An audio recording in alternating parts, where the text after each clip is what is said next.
தோழா தோழி, 2 நண்பர்கள் ஒரு ஹோட்டலுக்கு சாப்பிட போனாங்க. அதில் ஒரு நண்பன் பரம்பரை பணக்காரன், மற்றொரு நண்பனும் பரம ஏழை. 2 பேரும் உணவகத்தில் தங்களது உணவை தேர்வு செஞ்சாங்க, சாப்பிடவும் செஞ்சாங்க. 2 பேரும் உணவு சாப்பிட்ட பின்பு பணம் கொடுக்க போனாங்க. பரம ஏழையோ சாப்பிட்டது 150 ரூபா. உணவகத்திலே விலை உயர்ந்த உணவாக சாப்பிட்டார்.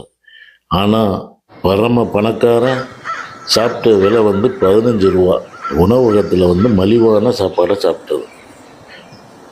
இதனால தான் பணக்காரன் மேலும் மேலும் பணக்காரனாக இருக்கான், ஏழைகள் மேலும் மேலும் ஏழைகளாகிறான். தோழா தோழி, பணத்தை சேமிக்கிறது ரொம்ப கஷ்டம், ஆனால் செலவழிக்கிறது மிகவும் இயல்பு. இந்த வீடியோ மூலமாக நீங்கள் என்ன தெரிஞ்சுக்கிட்டீங்க? நீங்கள் என்ன கூற விரும்புகிறீர்கள்? உங்களுக்கு இந்த வீடியோ பிடிச்சிருந்தால் சப்ஸ்கிரைப் பண்ணிடுங்க, ஒரு லைக் பண்ணிடுங்க. அப்படியே தொடர்ந்து வீடியோக்கள் பார்க்க நோட்டிஃபிகேஷனையும் ஆன் பண்ணி வச்சுக்கோங்க. அடுத்த ஒரு நல்ல பதிவில் உங்களை சந்திக்கிறேன்.